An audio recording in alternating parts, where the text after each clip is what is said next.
పారు అయితే జ్యోత్స్నకి ఫోన్ చేస్తూ ఉంటుంది. ఇక జ్యోత్స్న అయితే వర్క్ చేస్తున్న కార్తీకసి అలా చూస్తూ మురిసిపోతూ ఉంటుంది. అదే టైంలో పారు ఫోన్ చేసేసరికి ఫోన్ తీసి జ్యోత్స్న అయితే పారుతో మాట్లాడుతూ ఉంటుంది. ఏంటి కానీ ఫోన్ చేసావు అని అయితే అంటూ ఉంటుంది.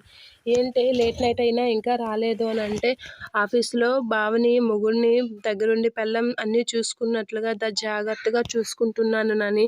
అన్ని సేవలు నేనే చేస్తున్నాను. కాఫీ, టీ అన్నీ నేనే ఇస్తున్నాను. ఈరోజు కాఫీ నా చేతుల మీదుగా చేసి మరి బావకి ఇచ్చాను తెలుసా అనైతే జ్యోత్స్న అంటూ ఉంటుంది. ఆ మాటలకి పారు అయితే వాడు తాగుండడే అని చెప్పి అంటూ ఉంటుంది. ఆ మాటలకి ఏంటి ఏం మాట్లాడుతున్నావు గ్రాని అని అంటే, అవును నువ్వే నచ్చింది వాడికి, నువ్వు చేసిన కాఫీ ఎలా నచ్చుతుంది చెప్పు, నువ్వు చెప్పడం కానీ నేను వినడం కానీ ఆపు. ఇక ఎందుకు ఇంతవరకు అయింది, ఎంత ఆఫీస్కి వెళ్ళినా ఇంతవరకు ఉండాలా అని అంటే, బావని అలా చూస్తుంటే నాకు టైమే తెలియడం లేదు గ్రాని అని చెప్పి అంటూ ఉంటుంది. ఆపలే అని అనేసరికి, నువ్వు నన్ను చాలా డిసప్పాయింట్ చేస్తున్నావు. నువ్వుగా నన్ను డిసప్పాయింట్ చేసావంటే రేపటి నుంచి నా ముందే నువ్వు ఉంటావు ఆఫీస్లో బావతో పాటు అని అంటుంది జ్యోత్స్న. ఆ మాటలకి, వద్దు తల్లి వద్దు, నాకు ఈ లేట్ నైట్ ఆఫీస్ డ్యూటీలు వద్దు అని చెప్పి అనేస్తూ ఉంటుంది.